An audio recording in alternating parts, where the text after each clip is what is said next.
Bismillahirrahmanirrahim. Assalamu alaikum viewers. Good morning and a very happy good morning to all of you. जनाब welcome to सुनो पाकिस्तान। मैं हूँ उज़ैर मलिक और programme में मेरा साथ दे रही हैं माहम जाहिद। और मुझे लगा कि उज़ैर की ना गुड मॉर्निंग कुछ ज़्यादा ही गुड है, धुंध ने कुछ ज़्यादा गुड नहीं कर। खुशी इतनी है मुझे कि देखें कितना ठंडा मौसम है, ठंडा बेहतरीन और मौसम बहुत ज़्यादा धुंध थी। वी होप कि कोई भी डिज़ास्टर ना हुआ हो, सब सेफली अपनी अपनी मंजिल तक पहुंच गए हों और जो मौजूद हैं घरों में वो हमारा प्रोग्राम ट्यून करके बैठ चुके होंगे। और प्रोग्राम में आप जानते ही हैं कि हर चीज़ का तस्करा ऑलमोस्ट हम करते हैं, आलमी मंजरनामे पर नज़र डालेंगे और आपके घर के बजट और सेहत तक के हर पहलू का अहाता करेंगे। और इसके साथ साथ नाज़रीन, ईरान और अमेरिका के दरमियान बढ़ती कशीदगी पर जो अब एक खुली जंग देख रहे हैं उसका भी तस्करा करेंगे। और इसके साथ साथ सोने की कीमतों पर जी बहुत ज़्यादा असर पड़ रहा है, तारीख की बुलंद तरीन सतह पर पहुंच गया है। उन कीमतों के हवाले से बताएंगे कि आपने गोल्ड खरीदना है या भी नहीं खरीदना। आलमी हालात तो परेशान कुन दिखाई देते हैं, लेकिन पंजाब के अस्पतालों में भी एक नया महाज खुला नजर आता है। हुकूमत ने अस्पताल के अमले को बॉडी कैमरे पहनने का हुक्म दे दिया है, जिस पर मुतल्लिका स्टेक होल्डर सरापा एहतजाज हैं। और इसके साथ साथ सर्दी बढ़ते ही बच्चों में चेस्ट इन्फेक्शन बढ़ने की वजूहात भी जानेंगे। और जो नौजवान यूरोप जाना चाह रहे हैं उनके लिए आयरलैंड हुकूमत की तरफ से स्कॉलरशिप की बड़ी खुशखबरी भी प्रोग्राम का हिस्सा है। ग़ज़वा तबूक का ईमान अफरोज सबक भी आपको बताएंगे। तो जनाब जुड़े रहिए सुनो पाकिस्तान के साथ और अपने फीडबैक से हमें जी। तो प्रोग्राम का जी बाकायदा आगाज़ कर लेते हैं। और नाज़रीन, जैसे कि आप सब लोग जानते हैं कि दुनिया इस वक्त हम देख रहे हैं बारूद के ढेर पर खड़ी है।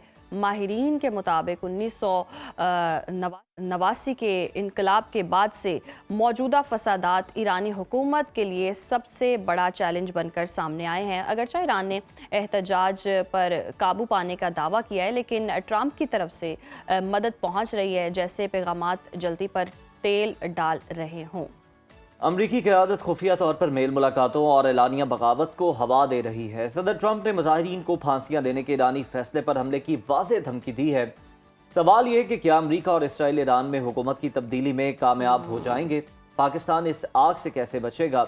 हमारे साथ मौजूद हैं कैलिफोर्निया से हमें ज्वाइन किया माहिर बैनुल अक़वामी उमूर नईम ज़फ़र साहब ने। प्रोफेसर साहब गुड मॉर्निंग, वेलकम टू सुनो पाकिस्तान। सर, अमरीका एलानिया ईरान में रिजीम चेंज की कोशिशों में है। ट्रंप का ये कहना है कि मदद पहुंचने वाली है, इदारों का कंट्रोल संभाल ले मुजाहिरीन।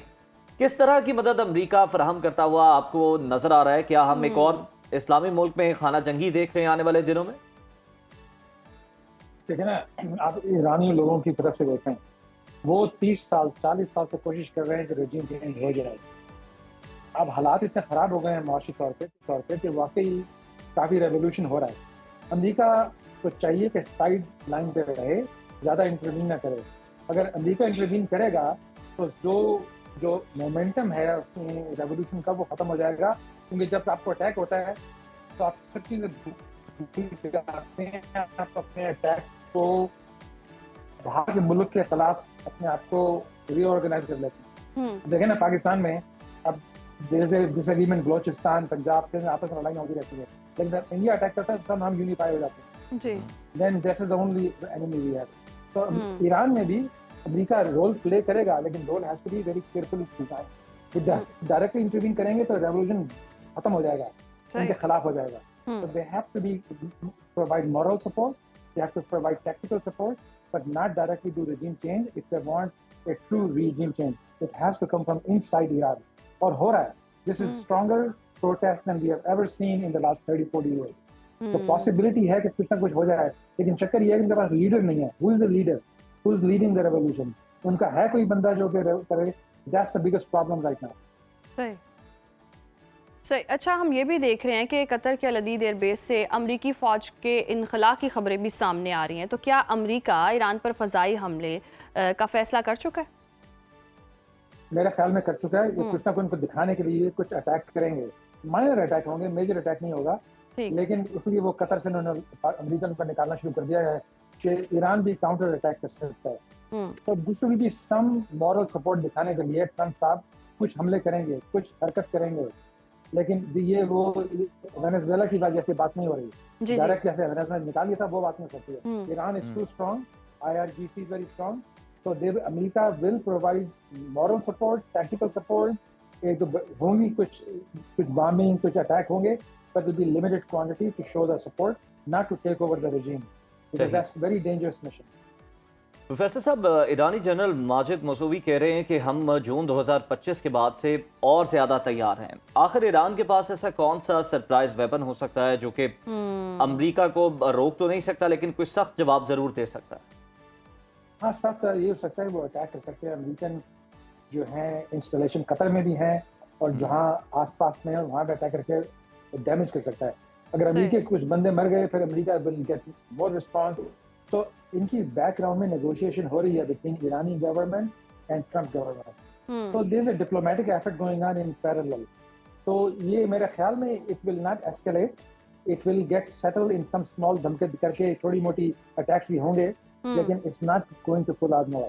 लेकिन ईरान में रजीम चेंज का जो पॉसिबिलिटी है is the highest we have seen in 40 years. लेकिन ईरानी खुद ही करेंगे। अब मुझे बताना ईरान में कौन है लीडर, कौन लीड कर रहा है इसको, इसको हुकूमत किसके हाथ में आने वाली है वो भी क्लियर नहीं है हमें। नईम साहब, आप लीडर की बात करें, यही तो बात है कि ईरान में जो जारी एहतजाज है उसको लीडर लेस कहा जा रहा है। अगर मौजूदा हुकूमत गिर जाती है तो मुतबादिल कौन होगा और क्या वहाँ लिबिया या शाम जैसी अनारकी नहीं फैल जाएगी? बिल्कुल फैल जाएगी और दिस इज द डेंजर। यानी ईरान में अनारकी फैलना बहुत ज्यादा खतरनाक है। तो वही जो लिबिया में हम देख चुके हैं, शाम में देख चुके हैं, शाम में खालिस्तान नहीं है लेकिन लिबिया का हमने देखा, लिबिया में कोई हुकूमत नहीं बनी सही किस्म की, आपस में काफी लड़ाइयाँ होती रही हैं। तो इसलिए it have to be walk very carefully. तो मेरे ख्याल में, मेरी ओपिनियन ये है कि अमेरिका कुछ उनको धमकियां देगा, कुछ अटैक भी करेगा, लेकिन इट विल लिमिटेड और इट विल इनकरेज ईरान के अंदर से कोई लीडर इमर्ज हो जाए ताकि जो नहीं बन सके। यहाँ रजा शाह पहलवी के लड़के को कह रहे हैं कि तुम चले वापस चले जाओ, तुम उसको लीड कर लो, लेकिन पता नहीं हम ईरानी कौम उसको कबूल करेगी या नहीं करेगी। उसको तो ईरान का जो शाह भी था वो इतना मशहूर तो नहीं था, उसके भी अपने खराबियां थी। तो some new leader has to emerge. तो हम वी आर ऑल वाचिंग। अच्छा प्रोफेसर साहब, हम देख रहे हैं मौजूदा सूरत हाल के अंदर जो अमेरिका के अहम इत्तेहादी हैं वो भी अमेरिका को मशवरा दे रहे हैं कि किसी भी तरह की कार्रवाई से ईरान के खिलाफ बाज रहा जाए, क्योंकि इसके जो असरात हैं वो पूरे खत्ते में पड़ेंगे और स्ट्रेटजिकली भी बहुत ज़्यादा नुकसान हो सकता है, मौशी तौर पर भी असरात जो हैं दूसरे ममालिक पर मुरतब हो सकते हैं खत्ते के। तो आपको लगता है कि डोनाल्ड ट्रंप कान धरेंगे अपने इत्तेहादियों के इस अहम मशवरे? Short answer is no.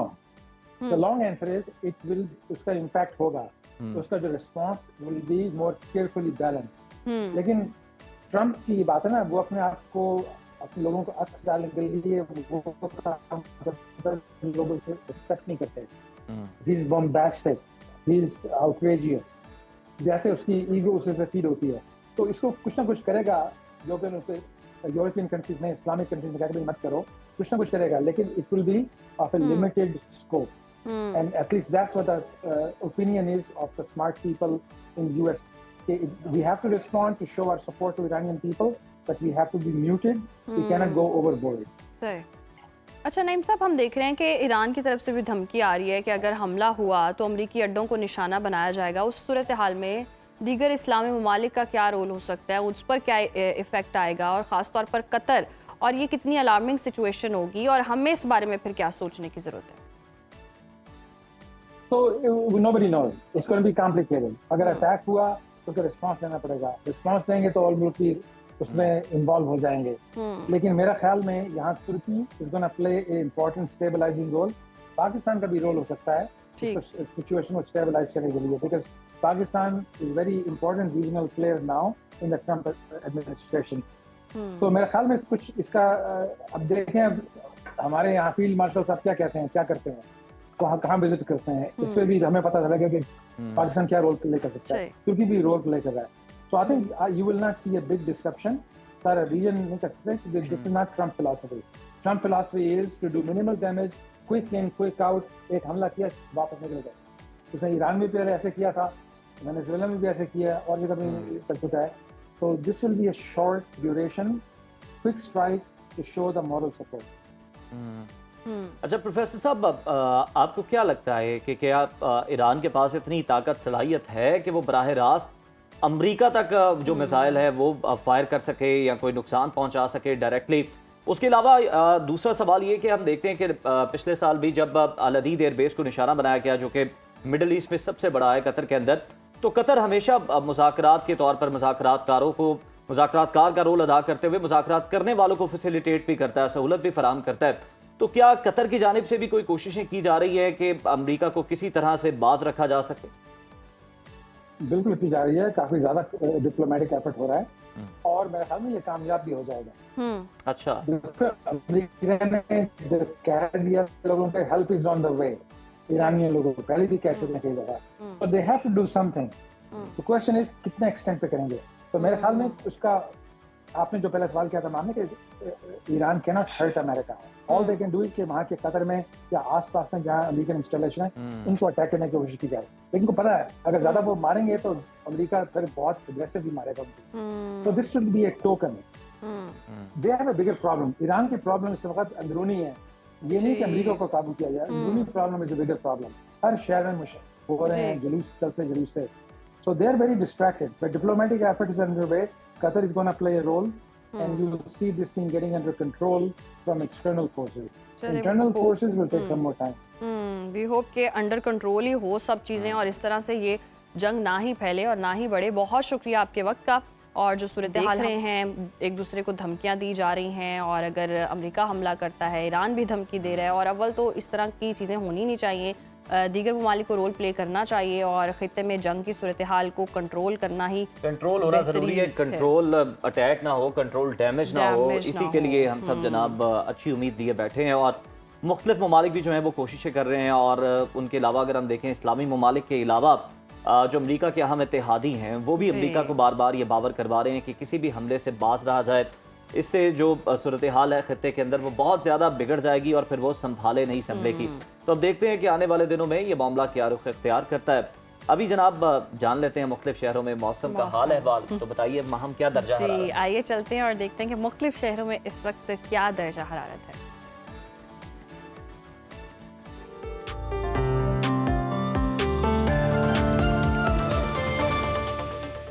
नाज़रीन, मुल्क के बेशतर इलाकों में मौसम सर्द और खुश्क जबकि शिमाली इलाकों में शदीद सर्द रहेगा। पंजाब के बेशतर मैदानी इलाकों और बलाई सिंध के अजला में दरमियानी से शदीद धुंध का राज बरकरार है। मुख्तलिफ शहरों में मौसम की क्या सूरत हाल है आइए जानते हैं। और सबसे पहले बात करेंगे गिलगित बल्तिस्तान की, जहां पर वक्फे वक्फे से बर्फबारी का सिलसिला जारी है। गिलगित के टेम्परेचर की बात करते हैं, यहाँ पर ज़्यादा से ज़्यादा दर्जा हरारत है 3 और कम से कम -8 डिग्री तक गिरने का इम्कान है। स्कर्दू का रुख करें तो स्कर्दू में ज़्यादा से ज़्यादा टेम्परेचर है -2 और कम से कम -13 डिग्री तक गिरने की तवक्को है। महकमे मौसमियात के मुताबिक आइंदा 24 घंटों के दौरान गिलगित बल्तिस्तान में मौसम शदीद सर्द और मतला अब्र आलूद रहेगा। सयाहों की जन्नत आज़ाद कश्मीर के मौसम की बात करें तो यहाँ पर बारिश और बर्फबारी से सर्दी की शिद्दत में मजीद इजाफा हो गया है। दारुल हुकूमत मुजफ्फराबाद का रुख करते हैं, यहाँ पर ज़्यादा से ज़्यादा दर्जा हरारत है 20 और कम से कम 7 डिग्री रहने का इम्कान है। जबकि श्रीनगर में ज़्यादा से ज़्यादा पारा हम देख रहे हैं 6 और कम से कम -4 डिग्री रहने का इम्कान है। मौसम का हाल बताने वालों ने आइंदा 24 घंटों के दौरान सुबह के औकात में कोहरा पड़ने की पेशगोई की है। और अब आपके साथ शेयर करेंगे खैबर पख्तूनख्वा का मौसम। KPK में मौसम की सूरत हाल ये है कि सूबे के बेशतर अजला में मौसम सर्द और खुश्क जबकि शिमाली अजला में शदीद सर्द रहेगा। सूबाई दारुल हुकूमत पेशावर का रुख करते हैं। पेशावर में ज़्यादा से ज़्यादा टेम्परेचर है 20 और कम से कम 6 डिग्री रहने का इम्कान है। और अगर हम बात करें सवात की, जिसे पाकिस्तान का स्विट्ज़रलैंड कहते हैं, तो यहाँ पर ज़्यादा से ज़्यादा टेम्परेचर है 10 और कम से कम -2 डिग्री तक गिरने की तवक्को है। महकमे मौसमियात के मुताबिक आइंदा 24 घंटों के दौरान पेशावर, मर्दान, नौशहरा, चारसदा, लकी मरवत और सवाबी में धुंध छाए रहने की तवक्को है। और अब बात कर लेते हैं 5 दरियाओं की सरजमीन पंजाब के मौसम की, जहां हम देख रहे हैं सूबे के बेशतर अजला में मौसम सर्द और खुश्क रहने का इम्कान है। बागों के शहर लाहौर का रुख करते हैं। लाहौर में ज़्यादा से ज़्यादा टेम्परेचर है 13 और कम से कम 4 डिग्री रहने का इम्कान है। शहर बेमिसाल इस्लामाबाद की बात करते हैं, यहाँ पर मैक्सिमम टेम्परेचर है 20 और मिनिमम 7 डिग्री रहने की तवक्को है। मुल्तान की बात करें तो यहाँ पर ज़्यादा से ज़्यादा दर्जा हरारत है 19 और कम से कम 7 डिग्री रहने की तवक्को है। आइंदा 24 घंटों के दौरान मरी, गलियात और गिरदोनवा में मौसम शदीद सर्द रहेगा। जबकि सियालकोट, नारोवाल, जहलुम, गुजरावाला, शेखुपुरा, कसूर, साहिवाल, बहावलपुर, राजनपुर और रहीम यार खान में धुंध छाए रहने का इम्कान है।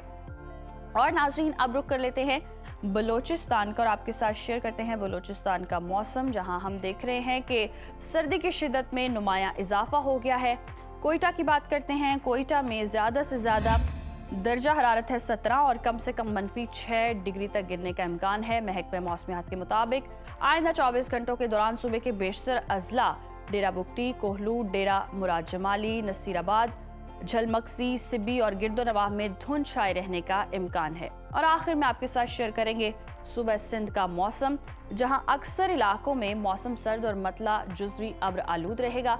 शहर कायद कराची की बात करते हैं। कराची में ज़्यादा से ज़्यादा टेम्परेचर है 27 और कम से कम 13 डिग्री रहने का इम्कान है, जबकि हैदराबाद में ज़्यादा से ज़्यादा पारा हम देख रहे हैं 25 और कम से कम 14 डिग्री रहने की तवक्को है।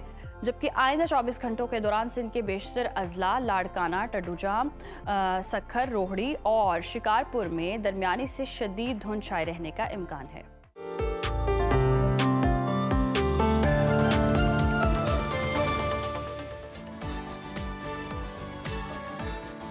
जी तो नाजरीन, मौसम की सूरत हाल आपने जानी। अब आपको लिए चलते हैं शोबिस की दुनिया की तरफ, जहां आज का दिन जी बहुत ज़्यादा ख़ास है। पाकिस्तान की ड्रामा इंडस्ट्री पर राज करने वाली खूबसूरती और टैलेंट का शाहकार आयजा खान आज अपनी 35वीं सालगिरह मना रही हैं और मद्दाहों की जानिब से सोशल मीडिया पर मुबारकबादों का तांता बंधा हुआ है।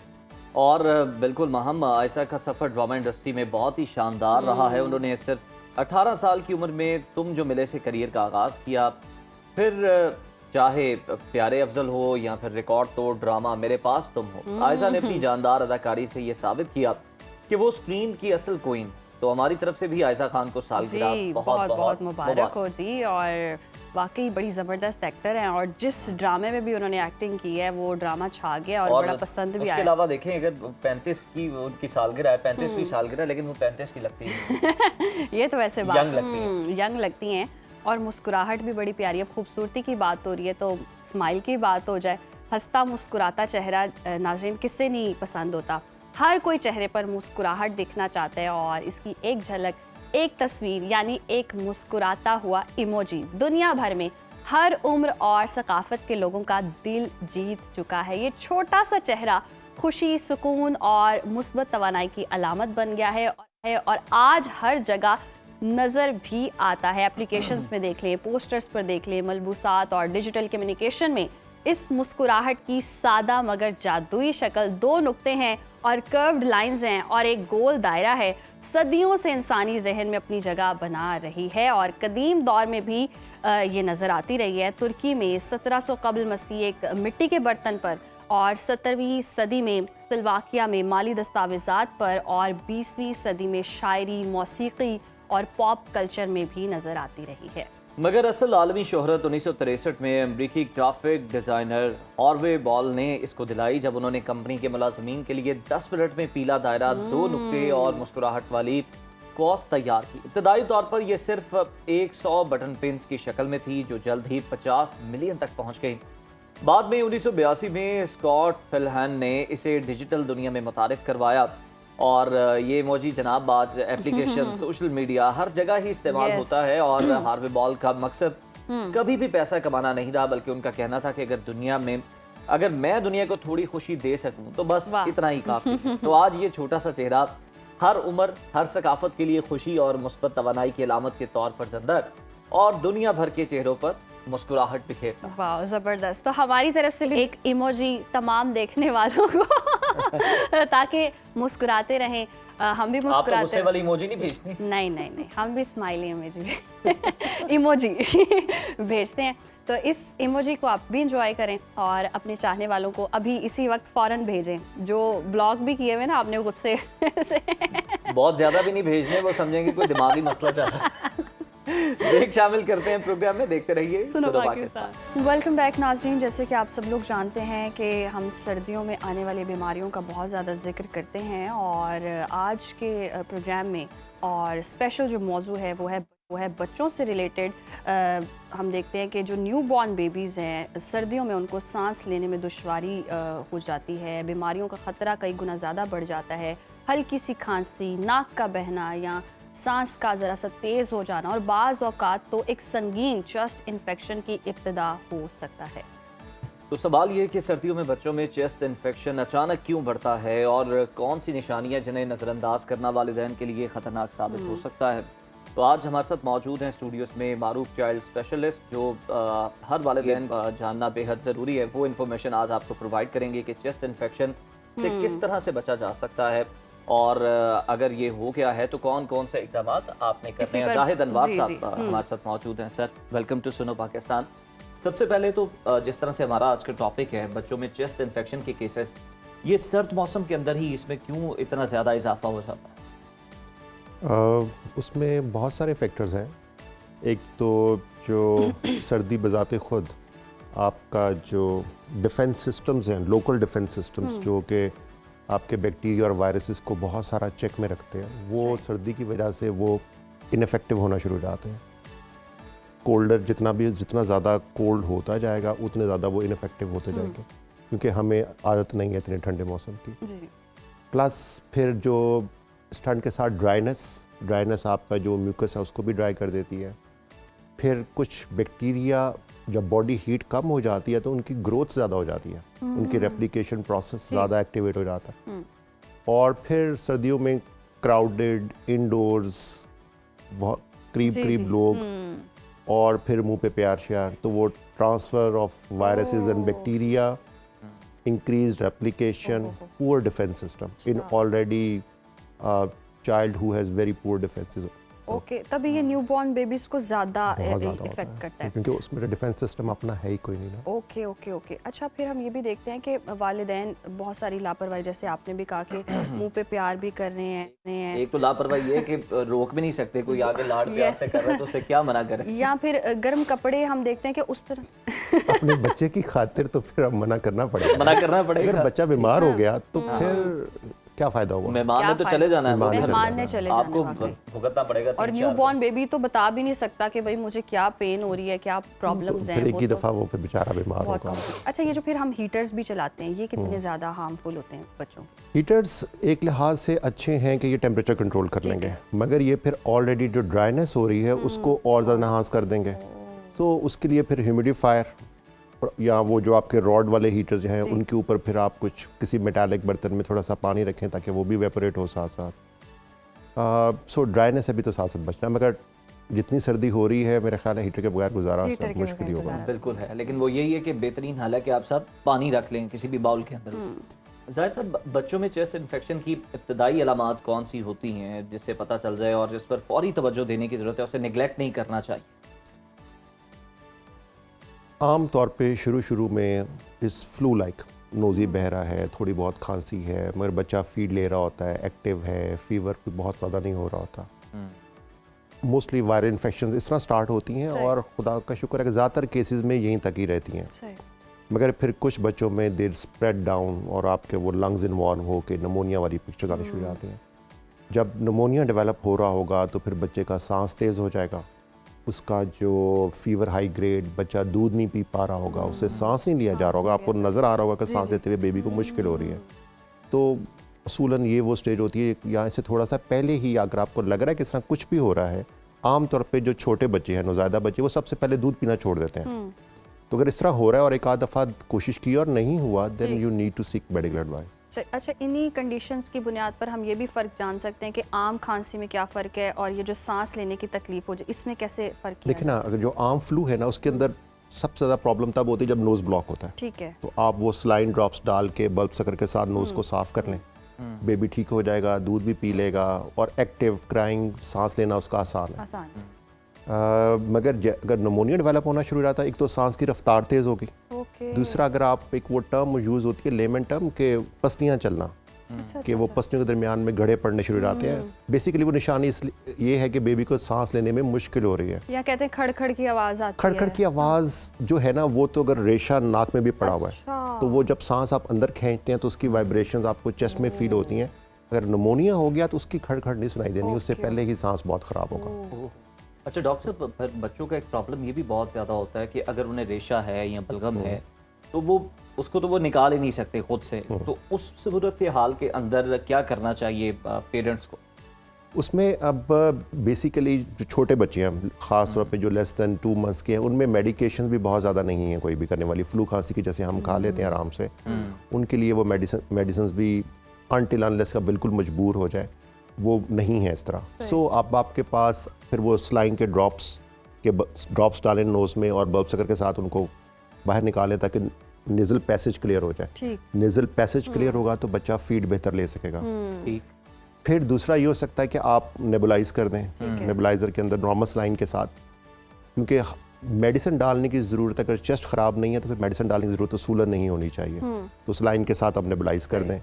फिर एक जैसे पुराने तरीके में वो होता था भाप देना, अब छोटे बच्चों के साथ वो ज़रा है। फिर एक उसका वर्क अराउंड इस तरह हो सकता है कि वॉशरूम के अंदर आप गर्म पानी का शावर खोल दें, तो वो कुछ देर के बाद वो स्टीम जमा हो जाती है, तो आप फिर बच्चे को गोद में लेके ज़रा साइड पे खड़े हो जाए। ये भी अच्छा तरीका है। एक वर्क अराउंड है, पर काइंड ऑफ अब कुछ करके आपने ये जो 4-5 दिन का वायरस का साइकिल है इसको पूरा करना ही है। ओके, अच्छा, यानी कि ये साइकिल पूरा होगा ही होगा।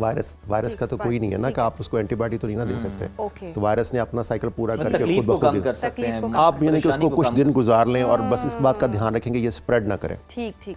अच्छा डॉक्टर साहब, क्या सबसे ज़्यादा अलार्मिंग सिचुएशन है कि सांस की रफ्तार जैसे हमने देखा कि बच्चों की तेज़ हो जाती है इस कंडीशन में, तो कहाँ ज़्यादा ख़तरे की बात है कि वहाँ कॉम्प्रोमाइज़ आप नहीं कर सकते? यहाँ पे यही पॉइंट है कि अगर आपको लग रहा है ना बच्चे दूध कम पीना शुरू हो गया, पहले पी रहा था, आपने नोज़ द्वारा साफ़ किया, वो पी रहा था, अब वो ढीला सा होकर लेट गया है, दूध नहीं पी रहा, सांस तेज़ चल रहा है, सांस लेने में मुश्किल हो रही है, तो ये असूलन इससे पहले पहुंच जाना चाहिए। और अगर इग्नोर कर दिया जाए तो लॉन्गर तो फिर वो अब सांस ज़्यादा ख़राब हो जाएगा, तो फिर बच्चा बिल्कुल ही, तो फिर दैट्स लाइफ थ्रेटनिंग। ये वाले को इमरजेंसी में ही मैनेज होना चाहिए, अच्छा ये घर में नहीं डॉक्टर है। क्या हर खांसी या इन्फेक्शन में थोड़े से बड़े बच्चे भी हों अगर, तो एंटीबायोटिक देना ज़रूरी हो जाता है या बेजा हम उसका इस्तेमाल करते हैं, बेदरीग इस्तेमाल करते हैं? मेरे ख्याल है इस बात का जवाब आपको भी पता ही है कि ज़्यादातर इन्फेक्शंस जो फ्लू वाली हैं ये वायरल हैं मोस्टली, ठीक है। और शुरू के दिनों में वो एंटी एलर्जी और एंटीबायोटिक का कॉम्बिनेशन बना के दे रहे होते हैं तो घर वाले। एंटीबायोटिक का तो फ़र्क ही कोई नहीं पड़ना ना, सही, ठीक है ना। वायरल इन्फेक्शन हुई, गला आपका रेडिश हो गया, हल्का फुल्का फ्लू हुआ, उसने अब 3 से 5 दिन लेने हैं। अब कई दफ़ा पेरेंट्स को भी कहते हैं कि हमारा बच्चा तो बस ये एक खुराक के बाद ही ठीक हो जाए, और कई दफ़ा एंटीबायोटिक का मिसयूज़ भी होता है। बहुत थोड़े इंस्टेंसेस हैं जिसमें बैक्टीरियल इन्फेक्शन पर से होती है और आपको एंटीबायोटिक देनी होती है, मगर उसका डिफ्रेंशिएशन आप जब बेबी को चेक करते हैं, गला देखते हैं, ओवरऑल चीज़ें देखते हैं, तो वो पता चल जाता है, डॉक्टर्स को पता चल जाना चाहिए इसका कि ये बैक्टीरियल है और वायरल है। ज़्यादा मसला जो सेल्फ मेडिकेशन घर पे विद एंटीबायोटिक्स, इस तरह तो आप साल में 10 दफ़ा एंटीबायोटिक दे के बैठे होंगे और फ़ायदा भी कोई नहीं होगा, फिर साइड इफ़ेक्ट्स ही आएंगे।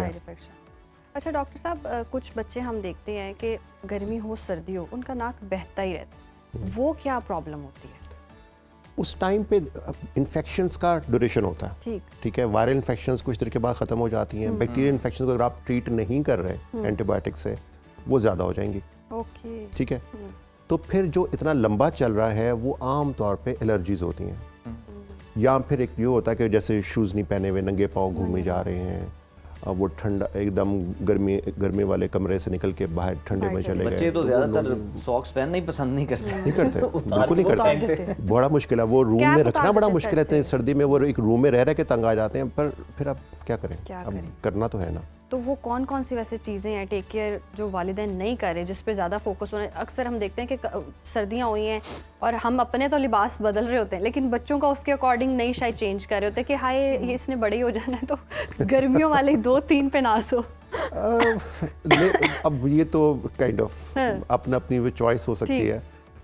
टेम्परेचर तो मेंटेन करना पड़ेगा ना, और उससे भी ज़्यादा ख़तरनाक होगा जब वो एक गर्म कमरे से निकल के एकदम बाहर जाएंगे, वो फ्लू जो हल्का था वो ज़्यादा हो जाएगा, वो खांसी जो हल्की थी वो भी ज़्यादा हो जाएगी, रिकवरी टाइम भी बढ़ जाएगा कि आपकी रिकवरी जो 3-4 दिन में एक्सपेक्ट कर रहे थे वो और ज़्यादा लंबी हो गई, अब आप कह रहे हैं 7 दिन में फ़र्क नहीं पड़ रहा। बस इसमें ध्यान ये रखना है कि साथ साथ अब ना वो लाहौर में स्मोक और फॉग और सारा कुछ जी। तो एलर्जिक कंपोनेंट भी है, तो वो थोड़ा सा एक दफ़ा डॉक्टर से डिस्कस कर लें कि ये एलर्जी तो नहीं चल रही कहीं। अच्छा डॉक्टर साहब, कुछ बच्चे कह नहीं रहे होते लेकिन इनडायरेक्टली वो बता यही रहे होते हैं कि इतनी ठंड हमें नहीं लग रही जितनी हमारी अम्मा को लग रही है। हमें इतने कपड़े पहनाए हुए हैं कि हमें पसीने आए हुए हैं अंदर से। फिर ये थोड़ा सा बुरी बात होगी ना, अब पसीना आ गया कमरे के अंदर जी, अब वो निकला बाहर, बाहर तो अब फिर तो ये तो फिर वो कोई हवा तरीका तो ना और हो, वो खतरनाक फिर है। और भी ये अब भी लगेगी ना बताइएगा, वो जो तो। मदर फीड करवा रही हैं बच्चों को, उनका भी क्या कोई रोल होता है? कोई डाइट इस तरह, कोई ठंडा गर्म खा लें, ये भी बड़ी मिथ्स हैं कि कोई बच्चे यखनियाँ को पिएं, कोई इस तरह पिएं की तो चीज़ें। बच्चे को वो जाएगा, बच्चे को लगेगा जो खुराक माँ खाएगी वो बच्चे को लगेगा, ऐसा कुछ होता है सर्दियों में? इसका सबसे आसान हल ये है कि mother balance diet balance diet ठीक लेना। है, ठीक है। आप किसी भी चीज़ की अगर एक्सेस करेंगे तो एक्सेस तो फिर किसी चीज़ की भी ठीक नहीं है, ठीक नहीं है, सही। And that applies to the diet as well. आप बैलेंस डाइट रखिए, सब कुछ लीजिए, मगर बस इस बात का ध्यान रखने कि अगर माँ का गला ख़राब हुआ तो अब माँ ने फीड भी करानी है, तो वो ट्रांसमिशन ऑफ बैक्टीरिया वायरसेस बहुत आसान है। सही सही सही। और ज़रूरी नहीं है कि मदर भी इतनी ही बीमार होंगी जितना बेबी बीमार होगा।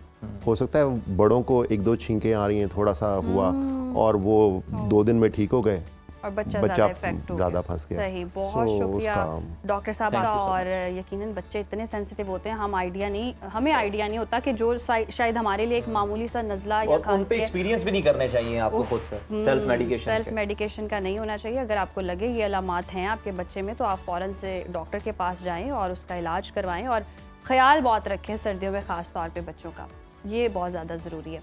प्रोग्राम का सिलसिला आगे बढ़ाते हैं और अब कुछ बात कर लेते हैं जी लोगों की। वो लोगो ये है कि जापानी कारसाज कंपनी होंडा ने अपनी पहचान H लोगो को नए और जदीद डिज़ाइन के साथ तब्दील कर दिया है। नया लोगो सिर्फ एक अलामत नहीं बल्कि कंपनी के मुस्तकबिल के विजन और अज़्म की नुमाइंदगी करता है, और 2027 से आने वाली इलेक्ट्रिक और हाइब्रिड गाड़ियों में भी नज़र आएगा। होंडा का ये बताना है कि ये डिज़ाइन 2 खुले हाथों की शक्ल में है, जो कि खुलेपन, ताउन और सारिफीन की खिदमत की अलामत भी है। कंपनी ये कहती है कि ये लोगो नए इलेक्ट्रॉनिक मॉडल्स को सिफर से तख्लीक करने के उनके अज़्म की नुमाइंदगी करता है। यानी कि इसका मतलब ये है कि होंडा अपनी रिवायती बुनियादों की तरफ लौट कर एक नई पहचान कायम कर रही है, और ये नया निशान ना सिर्फ गाड़ियों बल्कि शोरूम्स, मोटर स्पोर्ट्स सरगर्मियों और दीगर इदारा जाती मकामात पर भी इस्तेमाल होगा। और होंडा के इलेक्ट्रिक इनकलाब और जिद्दत के सफ़र का भी ये ऐलान है, और जहाँ पर लोगो चेंज किया है वहीं पर हम ये भी जनाब ज़्यादा से ज़्यादा जो आपका कस्टमर है उसे मैंने कहा शायद कह रहे हैं आप गाड़ी में फीचर्स भी चेंज फीचर्स मतलब कोई आप एडिशनल बेनिफिट दें ना खरीदने वालों को, कोई एयर बैग वगैरह भी दें जिन गाड़ियों के अंदर नहीं है, तो सारी सहूलियात जो है वो मिलनी चाहिए। ये ज़्यादा ज़रूरी है, ये ज़्यादा ज़रूरी है। खैर, अब इतनी आप डिमांड कर रहे हैं तो हम थोड़ी सी और गुफ्तगू को बढ़ाते हैं और सोना चांदी की बात कर रहे हैं। डिमांड में जेवरात खरीदते वक्त हम देखते हैं महंगी चीज़ों की बात कर रहे हैं आप सारी। खरीदते वक्त अक्सर आपने नोट किया होगा कि सोना और चांदी जो है वो गुलाबी कागज़ में लपेटे जाते हैं। तो कभी आपने नोट आपने किया? अपने लिबास का इंतखाब आज इस स्टोरी के मुताबिक नहीं, किया? मैं तो डायमंड हूँ ना। खैर, ये महज एक आदत नहीं है बल्कि इसके पीछे खूबसूरती, तहफ़्फ़ुज़ और नफ्सियाती असरात छुपे होते हैं। गुलाबी रंग पर जेवरात की चमक, गुलाबी और डायमंड भी होता है?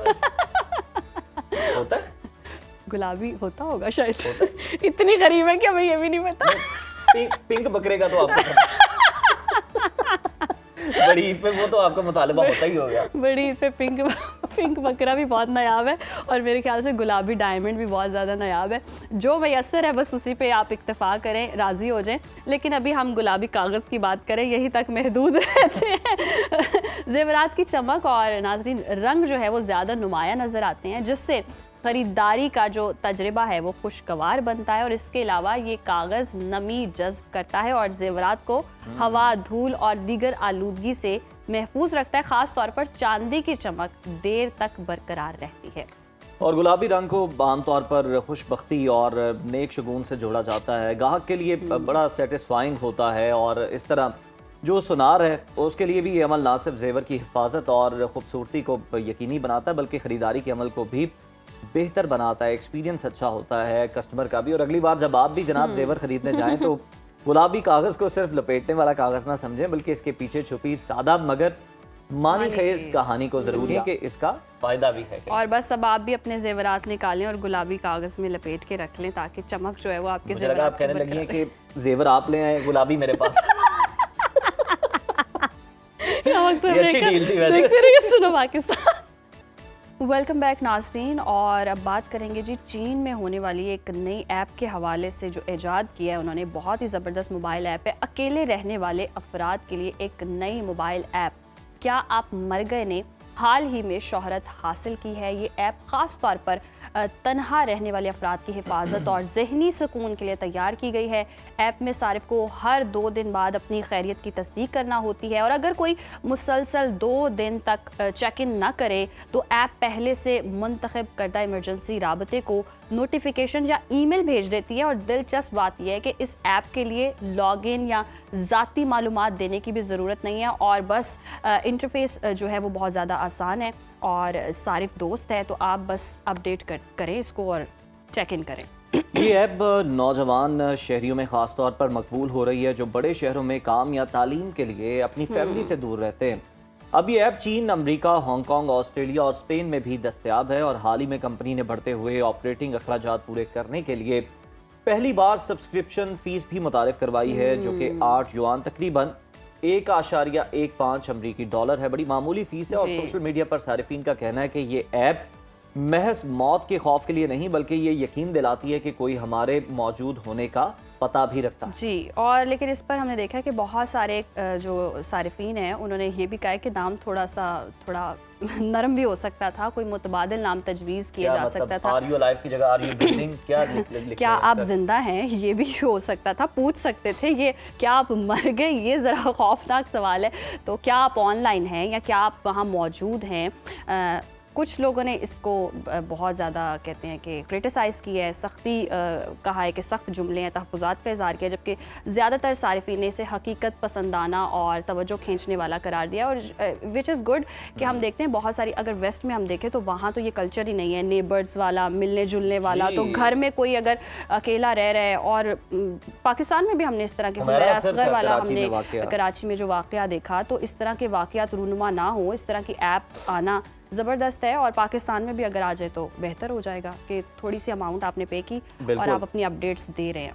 आगे बढ़ते हैं नाज़रीन, और अब बात करेंगे उन तलबा की जो बाहर जाना चाहते हैं और ख्वाब देख रहे हैं, बट हम देखते हैं कि माली चैलेंजेस उनको बहुत ज़्यादा होते हैं। ट्यूशन फ़ीस हो गई, रिहाइश हो गई, रोज़मर्रा अखराजात जो हो गए, आलमी तलबा के लिए सबसे बड़ी रुकावट बनते हैं। मगर अब आयरलैंड ने 2026 के तालीमी साल के लिए मुकम्मल फंडेड स्कॉलरशिप प्रोग्राम का ऐलान करके ये ख्वाब जो है हकीकत बनाने का मौका फराहम किया है। और इस स्कॉलरशिप में न सिर्फ तालीम बल्कि रिहाइश और रोज़मर्रा अखराजात भी हुकूमत के ज़िम्मे होंगे। बेहतरीन जी। मगर सवाल ये है कि स्कॉलरशिप के अहल होने के तकाज़े क्या है। बैनुल अक़वामी तलबा को दरख्वास्त देने से पहले किन निकात पर खुसूसी तवज्जो देनी चाहिए, और वीज़ा के ज़रूरी इक़दामात और कानूनी तकाज़े क्या हैं, ये सब जानने के लिए हमारे साथ मौजूद हैं वीज़ा कंसल्टेंट अजीम कासिम साहब। अजीम, सुनो पाकिस्तान, आयरलैंड की ये स्कॉलरशिप को पहले अगर हम डिस्कस करें तो ये प्रोग्राम 2026 के लिए क्यों इतना गैर मामूली अहमियत का हामिल? देखें जी, गवर्नमेंट ऑफ आयरलैंड जो है ना वो हर साल ये प्रोग्राम लॉन्च करती है। Government of Ireland international education scholarship के नाम से ये प्रोग्राम हर साल जो है ना मुतारफ़ करवाया जाता है, जिसमें 60 कैंडिडेट्स को जो है ना वो 100% स्कॉलरशिप, जिसमें आपकी जो up to 31,000 euros annual fees तक जो है ना वेव ऑफ होती है, जो गवर्नमेंट ऑफ जो आयरलैंड है वो अपने पास से पे करती है इंस्टीट्यूट को जहाँ पर आप पढ़ने जा रहे हैं। और उसके साथ साथ आपको जो है ना वो 10,000 यूरोज़ जो है ना वो मंथली स्टाइपेंड मिलता है 2 इंस्टॉलमेंट्स के अंदर।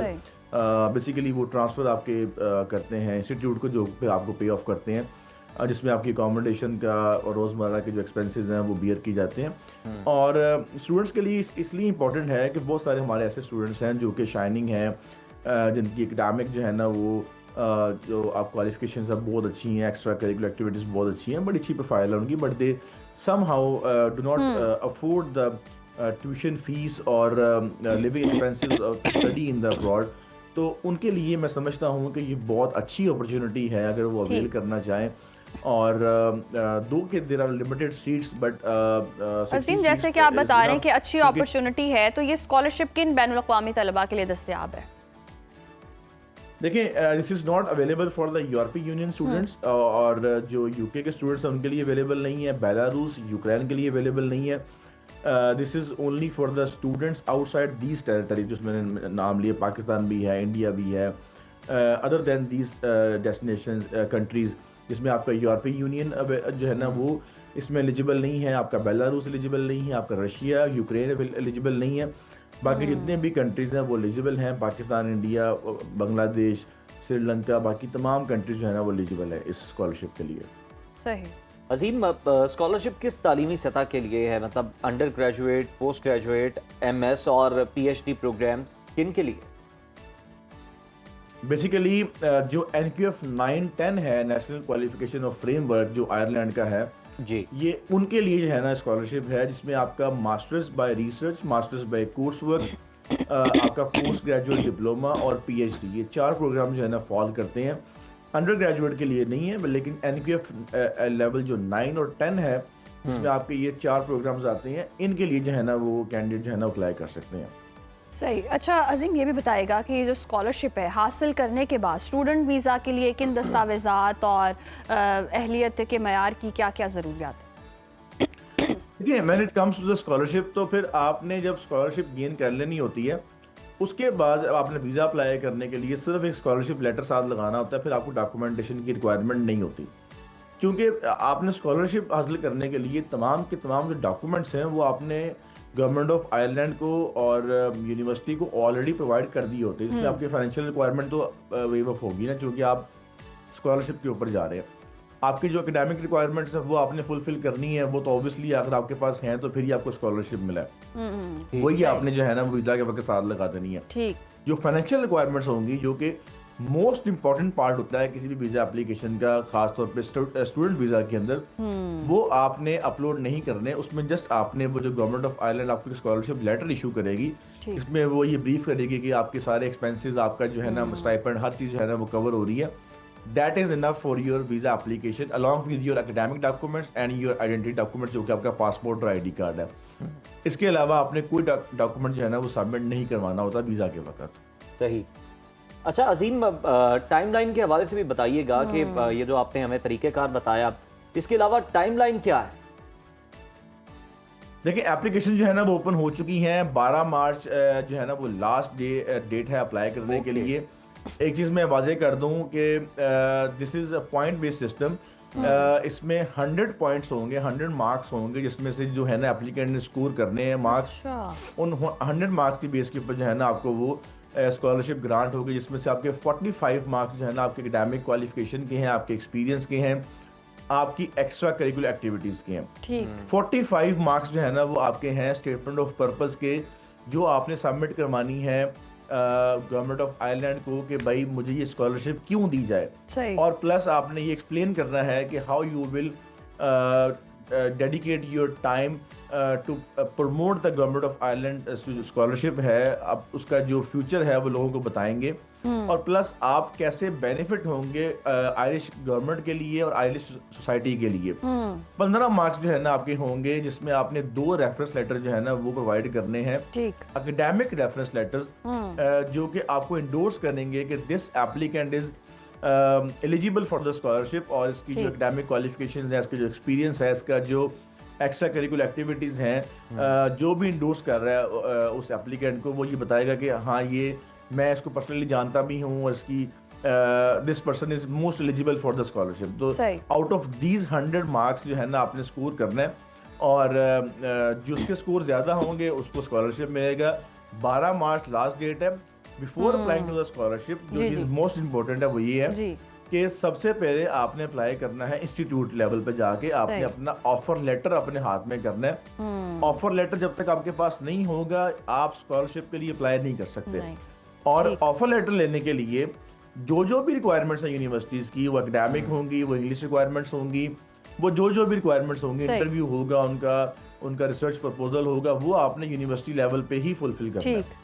जब तक आपके पास ऑफर लेटर नहीं होगा यूनिवर्सिटी जब का, तक आप ये ऑफर लेटर scholarship नहीं apply होता तब तक आप नहीं कर सकते। तो आपने ये सारी चीज़ें जो है वो रिक्वायरमेंट जो है वो पूरी करनी है और 100 जो मार्क्स हैं वो स्कोर करने हैं और इसके साथ साथ जितनी भी जो पॉलिसी है वो आप अंडरस्टैंड करें और उसके बाद आप अप्लाई करें। होपफुली आपके लिए हेल्पफुल अंडर ग्रेजुएट के लिए ये प्रोग्राम नहीं है। यहाँ पर ये डिस्क्लेमर देना आपके लिए बहुत ज़्यादा ज़रूरी है, तो वक्त ज़ाया मत कीजिएगा, अपने डॉक्यूमेंट मुकम्मल रखें और बर वक्त अप्लाई करें। 12 मार्च आखिरी डेट है।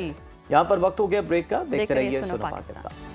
वेलकम बैक नाजरीन। पंजाब में अस्पतालों में अब डॉक्टर्स या नर्स आपका इलाज करेंगे तो तीसरी आंख सब देख रही होगी। हुकूमत करप्शन और बदतमीजी रोकने के लिए अस्पताल अमले के लिए बॉडी कैम्स पहनने की पॉलिसी लाने का फैसला किया है और बज़ाहिर तो ये एक जदीद फैसला लगता है, लेकिन इसके पीछे बहुत सारे खतरात भी मौजूद हैं, बहुत सारे खदशात भी मौजूद हैं, जिसको आज हम डिस्कस भी करें। और ज़रा सोचें कि खातून लेबर रूम में हो, ज़िंदगी और मौत की कश्मकश में हो और नर्स के सीने पर लगा कैमरा वीडियो जो है वो महफूज कर रहा हो, प्राइवेसी डिस्टर्ब है, सिक्योरिटी की गारंटी नहीं है। डॉक्टर्स तंजीमों ने इसे मरीजों की बेपर्दगी और बुनियादी हुकूक की खिलाफ वर्जी करार दी है। मेरा ख्याल हम ये भी कहना कबल इस वक्त है क्योंकि अभी इस पर SOPs जो हैं वो बनाए जा रहे हैं। जी चले देखते हैं कि आगे आने वाले दिनों में इस पर क्या होता है, लेकिन एक हॉट टॉपिक तो है जिस पर डिस्कशन करने के लिए आज हमारे साथ स्टूडियोज में मौजूद है प्रेसिडेंट PMA डॉक्टर निज़ामी साहब। सर बहुत शुक्रिया साहब का जी बहुत शुक्रिया आपके वक्त का। वेलकम टू सुनो पाकिस्तान। सबसे पहले तो ये बताइएगा कि जो बॉडी कैम है ये दुनिया में कहाँ कहाँ इस्तेमाल होता है और इसकी ज़रूरत क्यों पेश आई, ये फैसला क्यों किया गया और अगर हो जाता है तो फिर क्या इफ़ेक्ट्स होते हैं इसके? बहुत बहुत शुक्रिया जी। एक तो I believe it is not issue. मुझे तो ऐसा लगता है जैसे हुकूमत चाहती है कि कोई ना कोई दिन ब दिन कोई ना कोई नया इशू खड़ा होना चाहिए ताकि हम इनकी कारकर्दगी पे सवाल ना उठा सकें। सही। इससे पहले मैं आपके साथ जो शेयर करना चाहूँगा वाई आई से दैट कि 3 पिलर्स हैं जो कि सेहत के हवाले से अगर देखें तो उनको देखने की ज़रूरत होगी। एक हो गया मरीज़, हम आम शहरी। एक हो गई एडमिनिस्ट्रेशन, सरकार जिसमें ब्यूरोक्रेसी शामिल है और पेश है ब्यूरोक्रेसी। और तीसरा है दैट इज़ दी हुकूमत।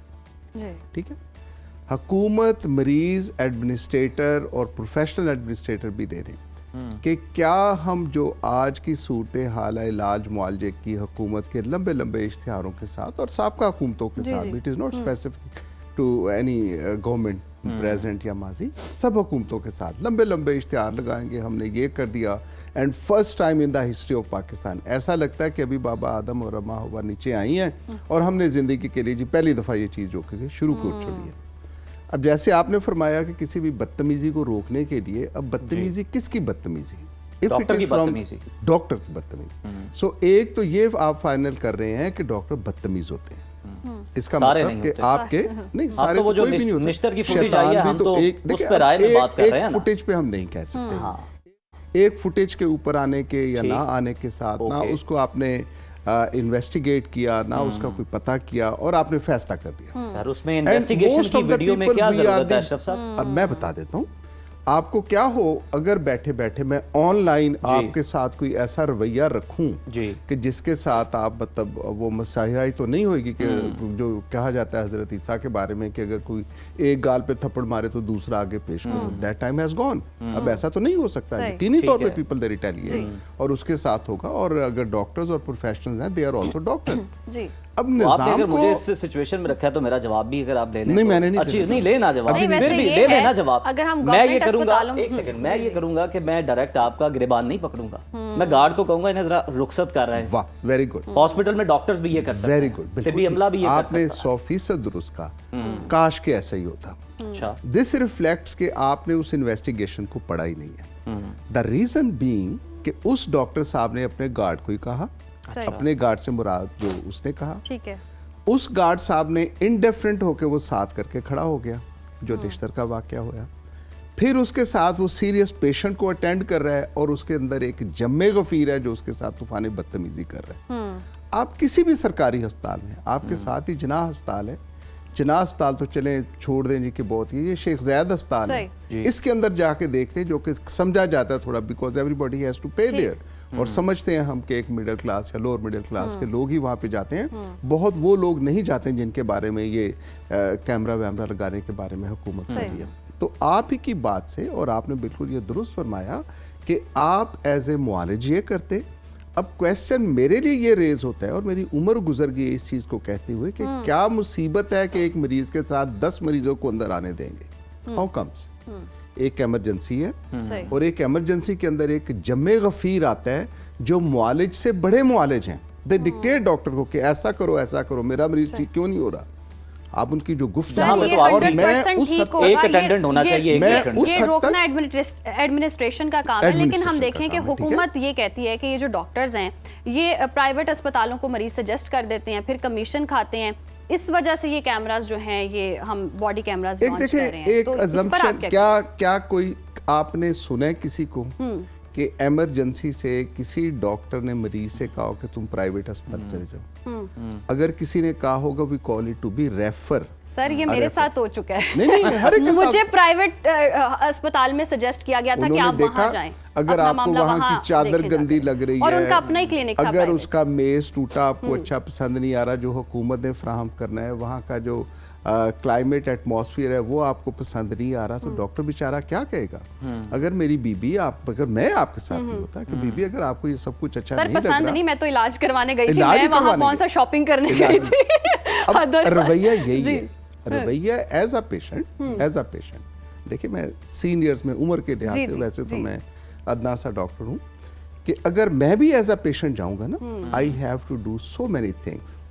पर्ची लेनी होगी, जी पर्ची बनाने के साथ मुझे वेट भी करना पड़ेगा, अपनी बारी का इंतजार भी करना पड़ेगा, और मैं ये चाहूंगा कि मैं ही एक मरीज हूं और डॉक्टर की 100% अटेंशन, सारे काम छाड़ दे and he has to attend, and it is quite natural. मैं इसको सही, कोई गलत नहीं ठीक कह है। रहा, लेकिन जब सिस्टम वहां पे एग्जिस्ट करता होगा, जब सिक्योरिटी के लोग वहां पे मौजूद होंगे जिन्होंने ये रोकना है, ये सारा तूफान बदतमीजी जो आता है, जो शीशे तोड़ते हैं, डॉक्टर का गिरेबान पकड़ते हैं, नर्सिस के साथ जो बदतमीजी करते हैं, फीमेल डॉक्टर्स के साथ, इनके लिए कभी कोई नहीं। वो एक बात है ना, बड़ी आपकी जर्नलिज्म की बात ही है कि ये कोई खबर नहीं कि कुत्ते ने बंदे को काट लिया, बंदे ने कुत्ते को काट लिया, बड़ी खबर हो। बड़ी खबर। मसीहा करके डॉक्टर को इसी तरह से कि दूसरा भी आगे कर दो। सर, अब अस्पताल ये के अंदर गवर्नमेंट, जो चौकियां अब ये बनी हुई गवर्नमेंट, हैं, नहीं डॉक्टर शिकायत करते हैं, सर, फौरी तौर पर FIR हो जाती सर है, एक मैं अर्ज करूं, सब सर, कुछ हो जाता है, सर, वहाँ ये पे बड़े-बड़े मेरी- बोर्ड लगे हैं, अगर- वीडियो बनाई अगर तो इतने मेरा- साल, अगर ये मेरा किया तो ये साल। अगर मेरा एज अ डॉक्टर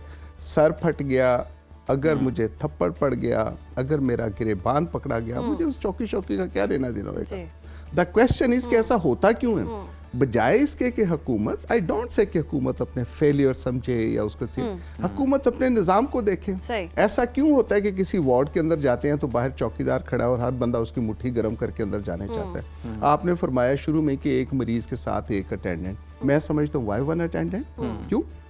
एक मरीज आया है, रिसेप्शन के ऊपर आया, then it is the responsibility of the hospital. Hospital की एडमिनिस्ट्रेशन की जिम्मेदारी है कि उस पेशेंट की केयर करे, उस मरीज को इज्जत के साथ लेके जाए, जाके बिठाए। उसके लिए क्या चाहिए? उसके लिए चाहिए सिस्टम, ठीक, उस सिस्टम के लिए चाहिए, उसके लिए चाहिए। लेकिन सर जो आपके फार्मेसियों के चक्कर लगाने हैं या लैब्स के चक्कर लगाने हैं, वो सर, अटेंडेंट नहीं लगाने हैं ना मेरे साहब, साथ ना क्यों वो गार्ड तो नहीं इंसिडेंट- जाएगा? अब क्यों?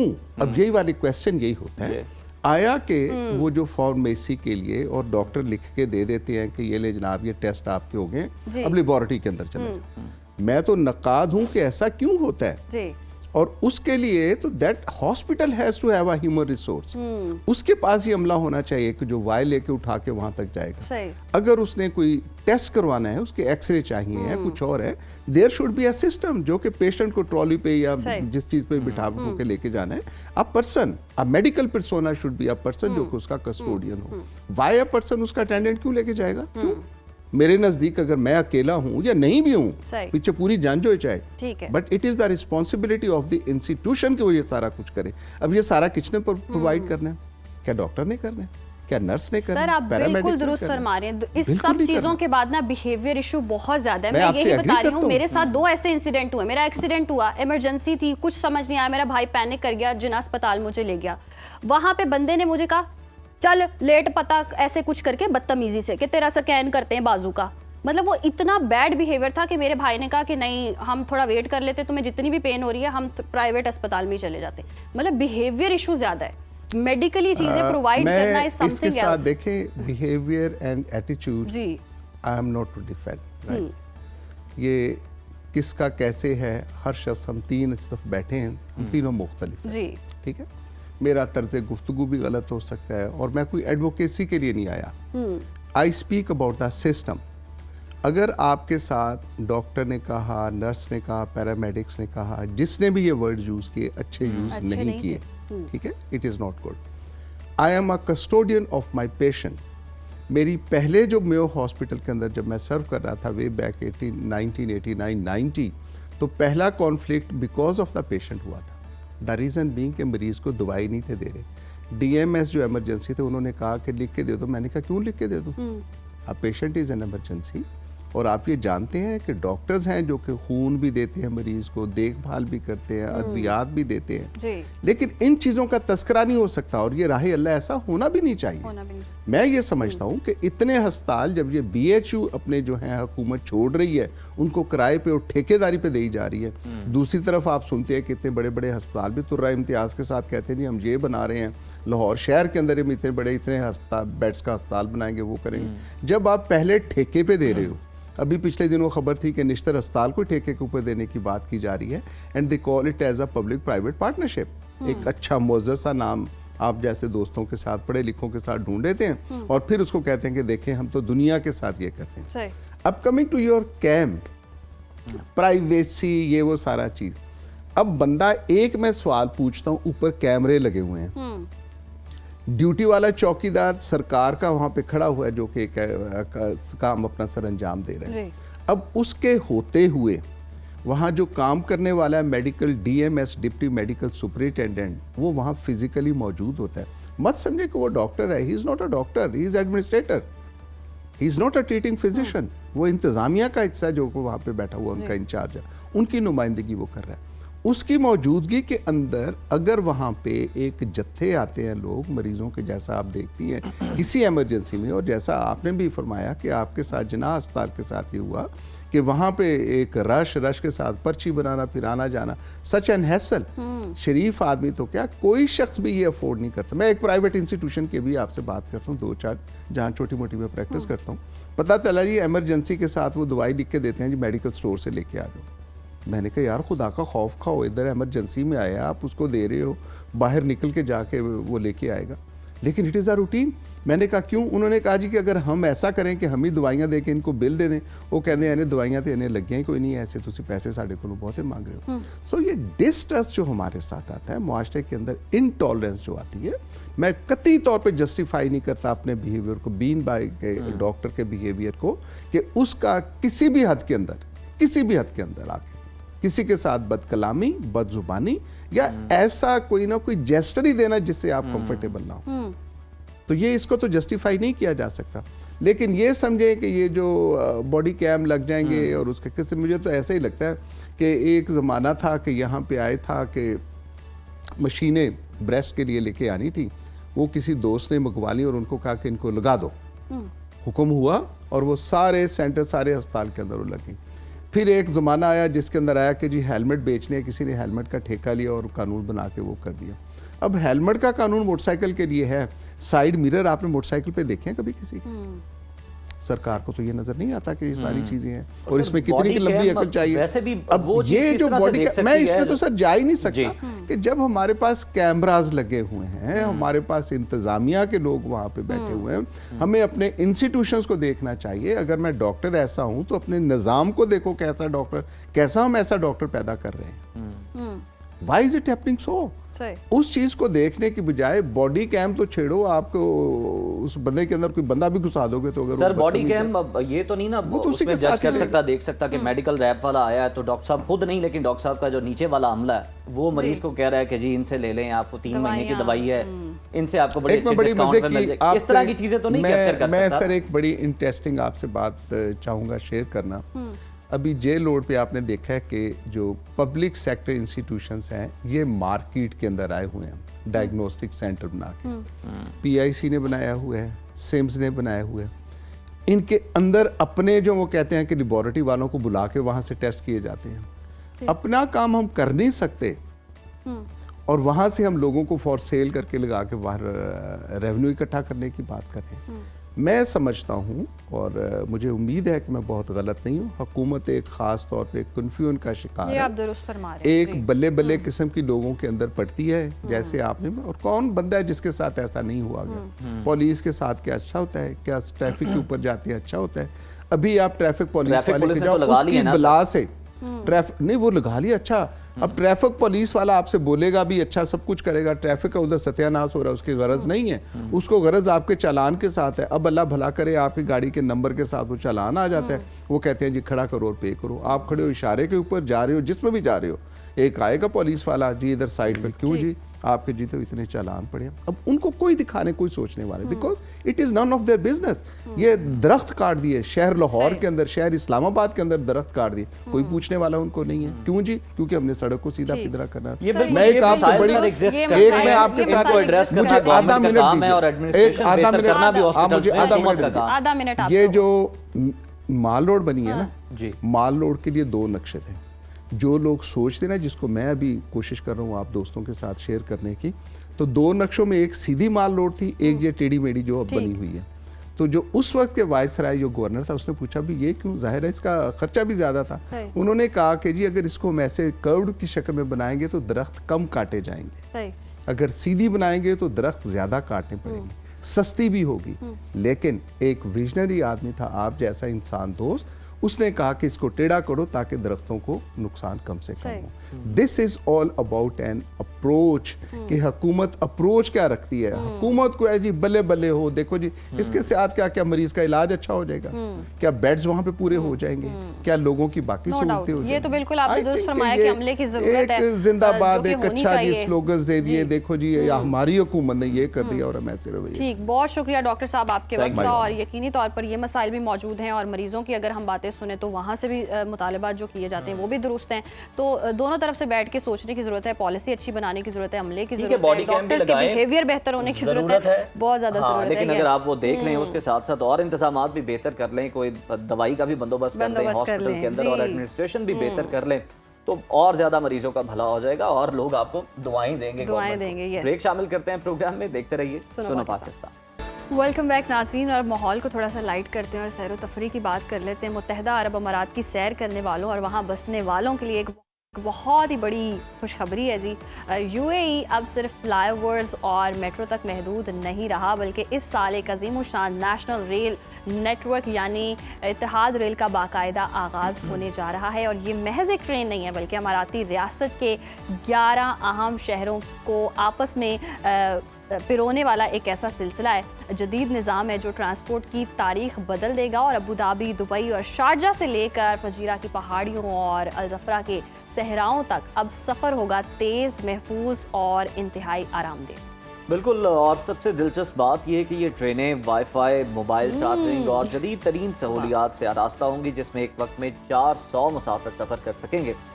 मंसूबे का मकसद शहरों के दरमियान फासलों को समेटना है और सड़कों पर ट्रैफिक के दबाव को कम करना है। तो अगर आप भी यूएई में मुकीम है तो जनाब तैयार हो जाएं, क्योंकि अब आपका सफ़र का तरीका बदलने वाला है और बहुत ही कंफर्टेबल सफ़र होगा। इस अजीमुशान मंसूबे की मज़ीद तफसीलात जो हैं वो ले लेते हैं यूएई में सुनो न्यूज़ के नुमाइंदे इमरान यूसुफ जई से। वेलकम टू सुनो पाकिस्तान। बताइएगा ये ट्रेन सर्विस आम पब्लिक के लिए कब दस्तयाब होगी और इसका किराया क्या मेट्रो जितना होगा या ये थोड़ी जेबों पर भारी भी पड़ सकती है?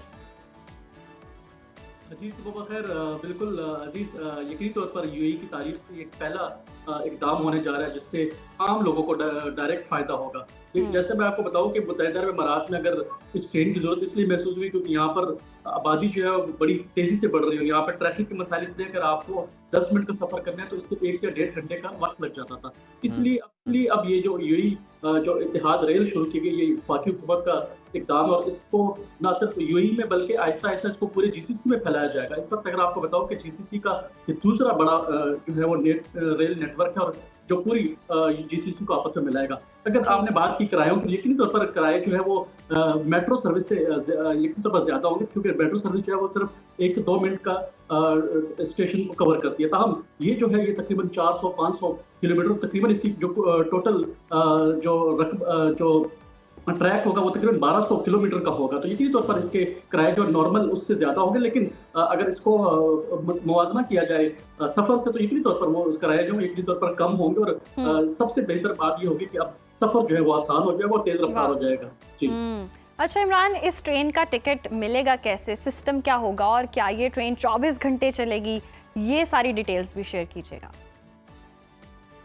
जी, यकीनन हम जो शुरू में ये जो है ट्रेन सर्विस है इसको ट्रायल बेस पर चलाया जाएगा और यहाँ पर इसके मुख्तलिफ बूथ जो है वो स्टेशन पर लगाए गए हैं। उसके साथ साथ आप ऑनलाइन जो है वो अपनी टिकट खरीद सकते हैं और यहाँ पर एक नॉर्मल कार्ड होता है जिसके जरिए आप जो है वो जो नॉर्मल जो मेट्रो टिकट्स जो मिलती है उसी से आप ये टिकट कार्ड बाय करें और उसको आप पूरा साल जो है वो अपने साथ यूज कर सकते हैं। टिकट की प्राइस जो है वो अभी तक अनाउंस नहीं की गई है, तमाम स्टेशन जो है मुख्तलिफ अनाउंस कर दिए गए हैं और रवां साल जो है वो इसका बहुत जल्द जो है इफ्तिताह किया जाएगा। अभी 22 जो जनवरी है उसकी एक ब्रीफिंग इन्होंने रखी है, तो यकीनी तौर पर उसमें शायद वो डेट जो है वो अनाउंस करेंगे कब ये इसका आगाज किया जाएगा और टिकट की प्राइस क्या होंगी उसका ऐलान करना अभी बाकी है।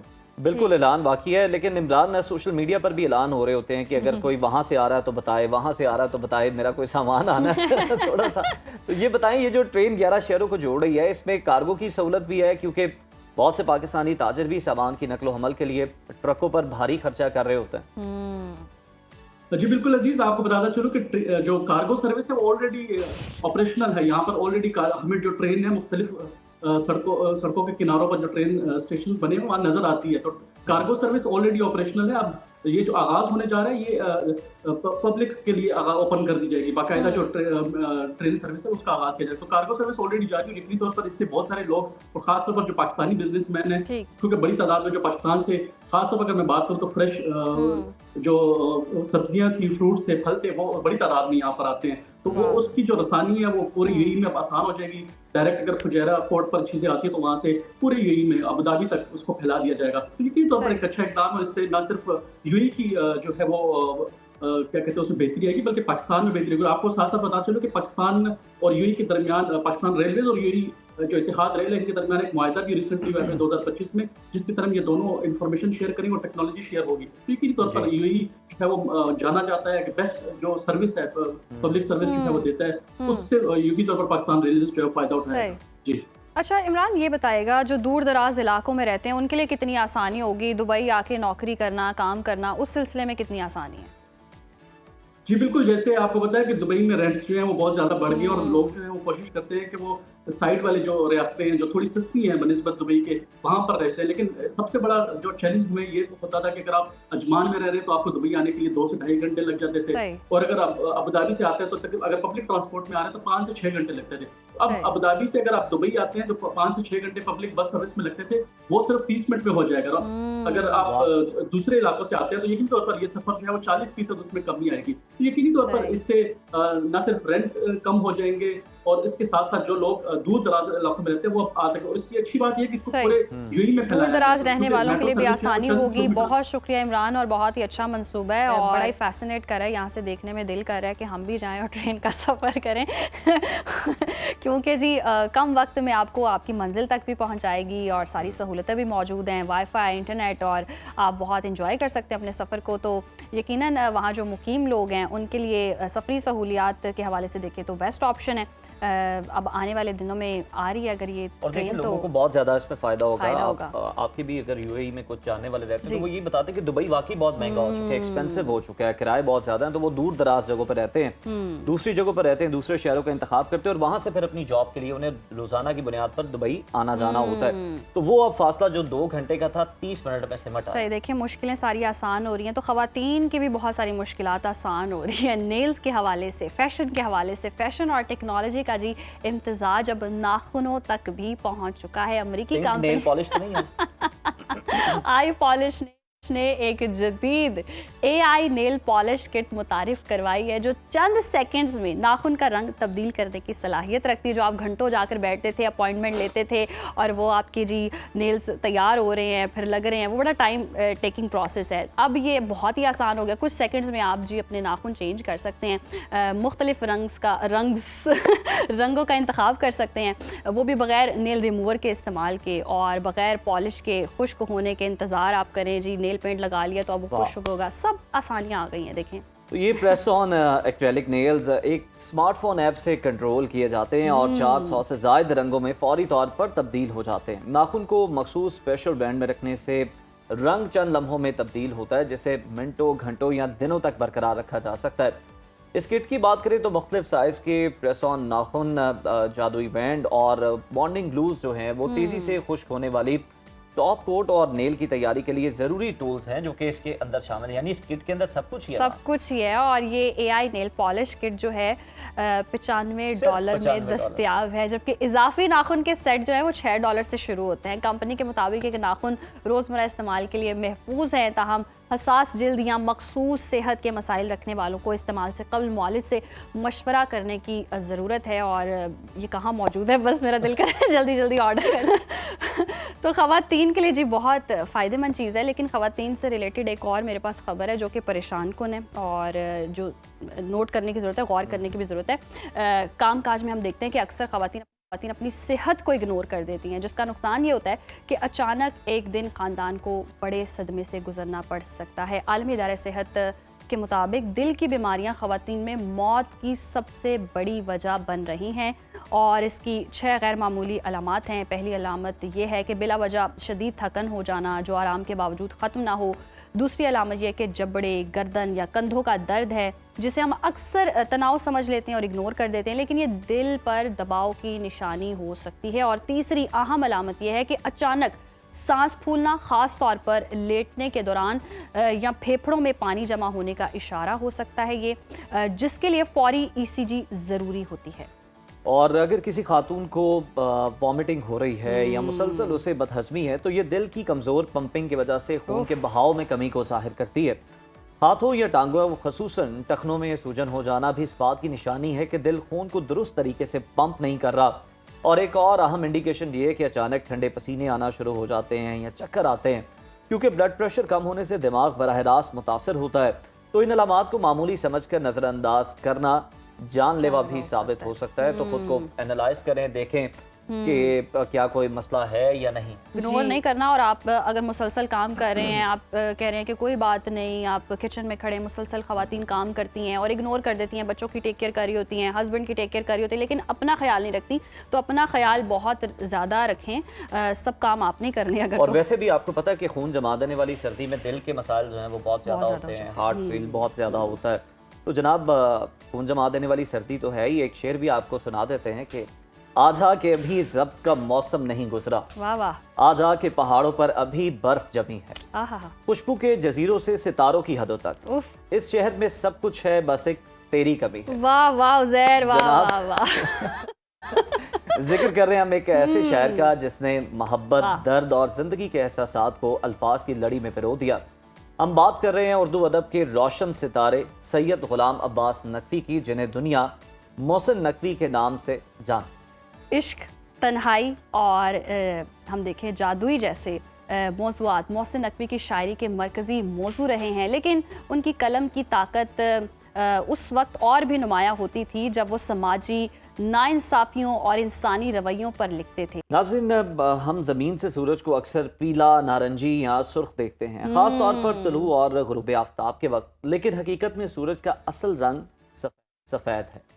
सूरज एक G type main sequence star G2V है और ये तमाम मरई रंग नीला, सब्ज, पीला, सुर्ख और बनफशी यकसा मिकदार में खारिज करता है। और जब ये तमाम रंग मिलकर ज़मीन या खला से देखे जाते हैं तो सूरज आपको चमकदार सफ़ेद नुक्ते के तौर पर नजर आता है। और ज़मीन पर सूरज का पीला या नारंगी रंग दिखाई देना ये रिले स्टीयरिंग के सबब है और ज़मीन की फ़ज़ा में मौजूद गैस के सालमात और बारीक ज़रा छोटी तूलो मौज की रोशनी जैसे नीला और बनफशी और ये जो रंग हम देखते हैं जो बिखरे होते हैं, जिसकी वजह से बरकी रोशनी में पीला और सुर्ख रंग जो है वो गालिब आ जाता है और तुलू और गुरूब आफ्ताब में सूरज की रोशनी को फ़ज़ा में ज़्यादा फासला तय करना पड़ता है, इसीलिए वो नारंगी या सुर्ख नज़र आता है। वेलकम बैक नाजरीन। और जैसे कि आप सब लोग जानते हैं रजब का महीना है और ये न सिर्फ इबादतों और तज़किये का महीना है बल्कि इसी महीने एक ऐसा तारीख़ी वाक़या पेश आया, ग़ज़वा तबूक,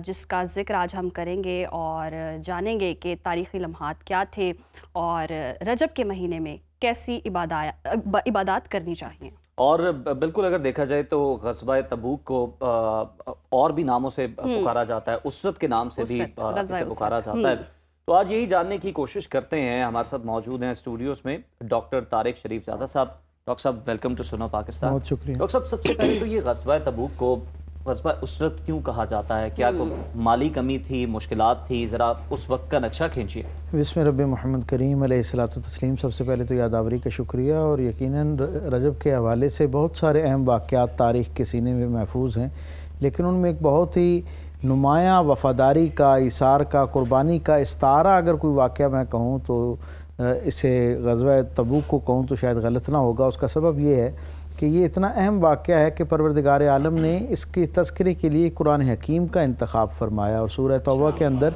117 से लेकर 120 तक की जो आयात हैं उनमें बराह रास्त इसी कोई मौजू बनाया और इसी पर बात की गई। आप यानी अंदाज़ा लगाइए, असल में इसका पस मंज़र जब ज़हन में आता है तो फिर हमें अंदाज़ा होता है कि सरकार दो आलम जब मदीना तशरीफ़ ले आए तो हर लम्हा जो है वो रसूलुल्लाह सल्लल्लाहु अलैहि वसल्लम की जो पैगाम की तरफ लोगों के दिल जो है वो जोड़ रहे थे, और एक बड़ी तादाद जो है वो इस्लाम का पाकीज़ा पैगाम जो है उसे कबूल कर रही थी। नतीजा ये हो रहा था कि जो गिरदो पेश की मुख्तलिफ़ क़ुव्वतें थीं जो उस वक्त की, यूँ कह लें कि दुनिया भर के अंदर जो एक तागूती क़ुव्वतें थीं, उन सब को इससे फ़िक्रमंदी होना शुरू हो गई, और इतनी पै दर पे कामयाबियाँ होना शुरू हुई कि उसकी ख़बर जो है वो चार दांगे आलम में फैलना शुरू हो गई।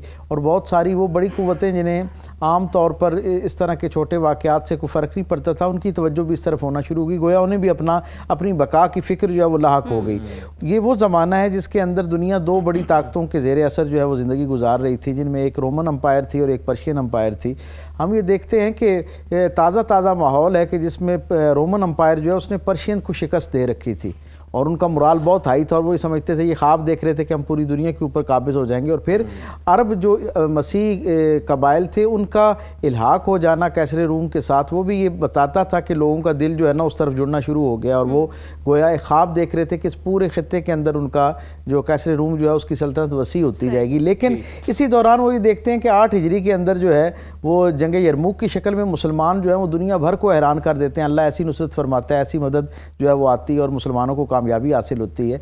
और फिर अगले दर्जे के ऊपर 8 हिजरी में ही यानी उसी साल ही फ़तेह मक्का जैसी खबर पहुंचती है। और सब जानते हैं कि नफ्सियाती तौर पे हर ज़माने के अंदर अरबों का जो सोशल कैपिटल कह लें, कल्चरल कैपिटल कह लें और पॉलिटिकल कैपिटल कह लें, वो मक्का ही था।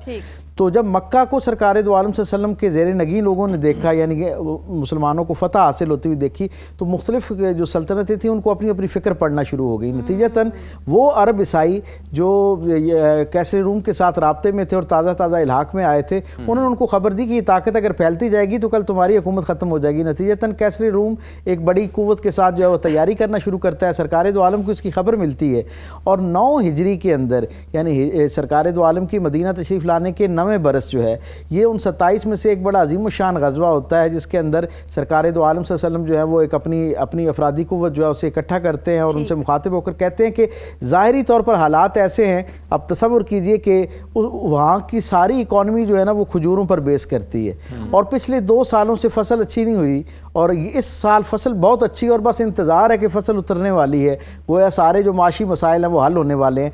इंतहाई नामुसाद हालात के अंदर सरकार दो आलम सल्लम ने असहाब को मुखातिब करके कहा कि कौन है जो अल्लाह के साथ अपनी आखिरत का और अपनी रज़ा का जो है वो मामला तय करना चाहता है, ये बेहतरीन मौका है। असहाब रसूल जो है वो उस कसमा पुरसी के आलम में जो है वो अपना जो कुछ माल असबाब होता है उसे ले आते हैं। 30,000 का लश्कर इकट्ठा होता है, और असबाब की किल्लत का आलम ये है कि सिर्फ 1,000 जो है असहाब जो है ना वो सवारियों पर सवार हैं, बाकी सब जो हैं उन्हें पाप प्यादा जो है वो तबूक तक जाना पड़ रहा है। तबूक जो है वो अच्छा खासा फासला बनता है मदीना तैयबा से।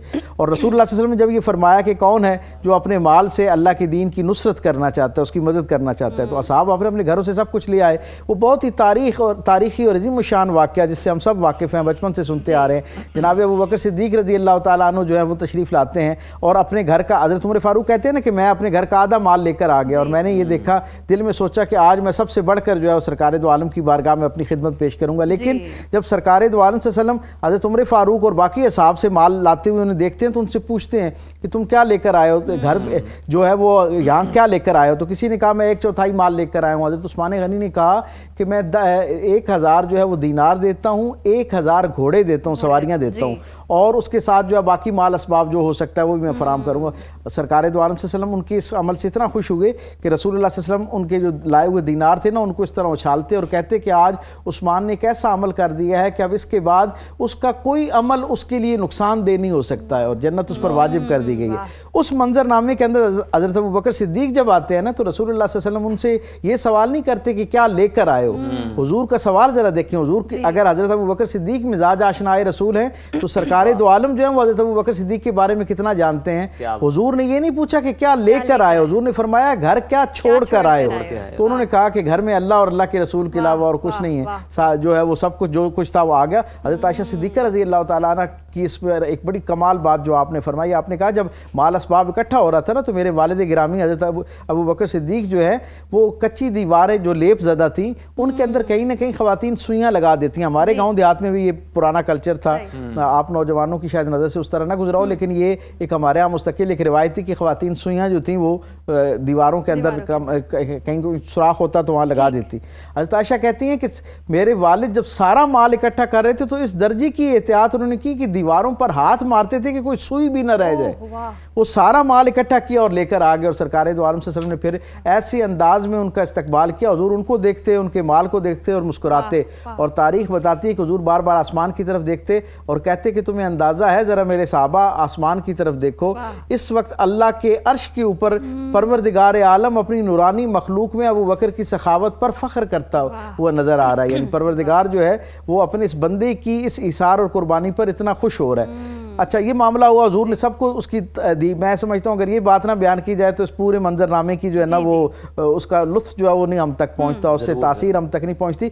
एक सहाबी जिनके पास कुछ मौजूद नहीं था, बिल्कुल फालिकुल मफलूकुल हाल थे, जैसे ये बात सुनी और इसकी फजीलत सुनी ना, शाम के वक्त हुजूर ने ये बात की मगरिब की नमाज के बाद, तो वो वहाँ से चल निकले और एक यहूदी के यहाँ गए और उसे कहा कि मैं मुझसे मजदूरी कुछ करवा लो और मुझे कुछ जो है ना वो रकम दरकार है। उसने कहा रात भर मजदूरी करो। रात भर मजदूरी की और चंद खजूरें जो है ना वो लेकर आए, उससे उसके एवज जो है वो चंद खजूरें मिली। जब वो चंद खजूरें लेकर आए और जब मस्जिद नबवी के अंदर पहुंचे तो मस्जिद नबवी के अंदर से जो सेन था उसका वो माल असबाब से भरा हुआ था। अब उन्होंने देखा कि ऐसा ऐसा कीमती माल यहाँ मौजूद है और मेरे पास तो चंद खजूरें हैं, ये मैं क्या पेश करूँ। तजब्जुब का शिकार थे और सरकार दो आलम सल्लल्लाहु अलैहि वसल्लम ने क्या इज़्ज़त अफजाई फरमाई, उन्हें मुखातिब करके कहा कि तुम क्या लेकर आए हो। वो लेकर आए और यानी शर्मा हुजूरी में उन्होंने वो खजूरें हुजूर के सामने रखी, छुपाते हुए कि किसी और को नजर ना आए। हुजूर ने वो खजूरें उठाई और उन खजूरों को उस पूरे माल के ऊपर बखेर दिया और फिर दुआ क्या की, ए अल्लाह मेरे इस महबूब सहाबी की इस खजूरों की बरकत से सारे माल को बाबरकत फरमा दे। यानी वो थोड़ा सा जो आया, क्योंकि वो एक आप तसव्वुर कीजिए कि किस इखलास के दर्जे पर होगा। सरकार ख़त्मी मरतबा सल्लल्लाहु अलैहि वसल्लम ने उसको जो है ना इतनी पजीराई और इज़्ज़त बख्शी। फिर ये काफ़िला यहाँ से रवाना होता है और हम देखते हैं कि जब ये तबूक के मकाम पर पहुँचता है तो बड़े दिलचस्प और वाक़यात हमें इस दौरान बीच में नज़र आते हैं। यानी आप देखें कि एक हुजूर के सहाबी हैं, हज़रत अबू हैसमा उनका नाम है, खैसमा के नाम से यहाँ सब कॉन्टिनेंट में हम उनको पुकारते हैं। आपका आलम ये है कि आप बड़े बावसाइल हैं, रात भर अपने कारोबार में थे, अपने बाग के अंदर खजूरों की निगहदाश्त कर रहे थे। अल्लाह सुबह उनका मामूल था कि वो घर आया करते थे और आराम करते थे। अब यख इतनी इंतहाई दर्जे की गर्मी है और वो आराम करने के लिए घर आए। उनके घर का आलम ये है कि मदीने के अंदर ही उनका बड़ा आलीशान घर है और घर के अंदर उनकी 2 बेगमात जो हैं वो मौजूद है और दोनों ने कमरों को जो है वो मुज़य्यन कर रखा है, ठंडा कर रखा है, ठंडे पानी का इंतज़ाम कर रखा है, मशरूब मौजूद है और बेहतरीन पकवान मौजूद है, बिस्तर मौजूद है आराम करने के लिए। जब पहुँचते हैं तो अपनी ज़ौजा से पूछते हैं कि वीरानी क्यों हो गई है। तो मदीना जो है वो बिल्कुल उदास और खामोश हुआ है। तो उन्होंने कहा कि सरकार दो आलम सल्लल्लाहु अलैहि वसल्लम जो है वो तबूक के लिए निकल गए। पर्दे पर हाथ था दरवाज़ा यानी कमरा खोलते वक्त, उस ज़माने में जो है इसका रिवाज नहीं था दरवाज़ों का अंदर पर्दा था, उसे उठाया और ये सवाल किया। जब जवाब ये मिला ना तो अंदर दाखिल नहीं हुए, अपने आप से एक बात की, कहा कि मेरा महबूब रसूल सल्लल्लाहु अलैहि वसल्लम जो हैं वो तपती रेत पर अल्लाह के दीन की आबियारी के लिए, उस दीन को के नफाज के लिए, गालिब करने के लिए इस मुशक्क़त से गुजर रहे हों और उनका एक सहाबी, उनका एक ग़ुलाम यहाँ पर जो है वो ज़िंदगी की नेमतों से लुत्फ़अंदोज़ हो रहा हूँ, मेरी यानी मेरी ईमान की जो गैरत है वो इसको जो है कबूल नहीं करती। उसी वक्त सवारी निकाली उसी धूप के अंदर और वहाँ से निकले और फिर सरकार दो आलम सल्लल्लाहु अलैहि वसल्लम के साथ तबूक के मकाम पर जब हुजूर काफ़िले के साथ पहुँचे तो वो तेज़ रफ्तारी से वहाँ पहुँचे। दूर से आ रहे थे तो असहाब ने कहा कि एक शख्स आ रहा है, अकेला आ रहा है और धूल उड़ाता हुआ आ रहा है सवारी पर। तो रसूलुल्लाह सल्लल्लाहु अलैहि वसल्लम मुस्कुरा के फरमाने लगे कि ये कोई और नहीं हो सकता, ये वही हो सकता है जिसको मेरी मोहब्बत ने बेकरार कर दिया और उसे मदीना छोड़ने पर मजबूर कर दिया। इसी तरह हज़रत अबू ज़र गफ़ारी जो हैं, हम सब जानते हैं कि वो रात को देर तक अल्लाह के साथ राज़ो न्याज करने वाले अल्लाह के पसंदीदा बंदे थे। सरकार दो आलम की ख़ास इनायात उन पर रहीं और आलम ये था हज़रत अबू ज़र गफ़ारी रज़ी अल्लाह तआला अन्हु का कि वो मर्द मैदान भी थे, यानी रात को अल्लाह के साथ इबादत में राज़ो न्याज करने वाले, दिन को रोज़ा रखने वाले, कायमुल लैल थे, साइमुल दहर थे, लेकिन उसके साथ साथ मैदान के अंदर भी बड़े शुजा और बहादुर मशहूर थे। जब वो निकले ना तो हालात माल असबाब उस तरह के वाफर मौजूद नहीं थे, तो ऊँटनी बड़ी नहीफ थी। मदीने से चंद कदम पर निकले, पहली मंजिल पर पहुंचे तो ऊँटनी बैठ गई। अब उसको उठा रहे हैं, ऊँटनी उठने को तैयार नहीं हो रही, यानी उसकी नकात की वजह से, कमज़ोरी की वजह से उसकी ज़ुबान बाहर आई हुई है। अपने पास पानी भी मौजूद नहीं है और पीराना साली भी है, उम्र भी ज़्यादा है, अपनी उम्र भी ज़्यादा है, ऊँटनी की उम्र भी ज़्यादा है।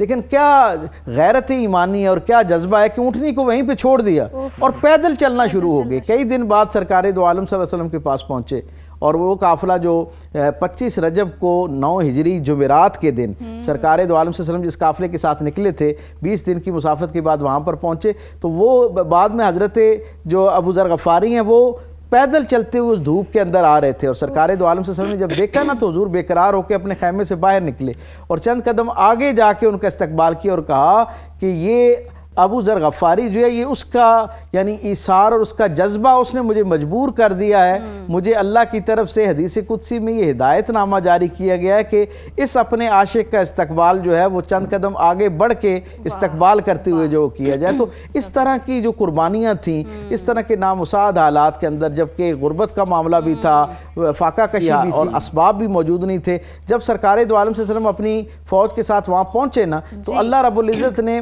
कैसरे रूम के दिल के अंदर जो है वो एक डाल दिया, खौफ डाल दिया इस हवाले से और रोब डाल दिया। और नतीजा ये हुआ कि वो सारे के सारे लोग जो इतनी बड़ी तादाद के साथ 40,000 की फ़ौज तैयार करके पहले से मौजूद था, लेकिन वो बिल आखिर उनके दिल जो हैं वो खौफ का शिकार हो गए और सरकार दो आलम सल्लल्लाहु अलैहि वसल्लम के सामने उन्होंने गोया जो है वो दस्तबरदार हो गए और वहाँ से फिर अमन के साथ हुजूर वापस आए। उसका फ़ायदा ये हुआ कि लगभग 22 के करीब दूसरे कबाइल इन दिनों में, जितने दिन हुजूर का क़याम था, हुजूर के उसने सलूक से हुजूर के साथ मामलात करते हुए जो उनके दिल दीन के साथ जुड़े और एक बड़ी तादाद जो है वो लोगों की इस्लाम के साथ जुड़ना शुरू हुई और इस्लाम को जंग से भी बेहतरीन कुव्वत जो है वो मैसर है। बहुत शुक्रिया तारिक साहब, गुफ्तगू आपने की है तारिक साहब। और नाज़रीन, बहुत सारे सबक हमें ग़ज़वा तबूक से सीखने को मिलते हैं।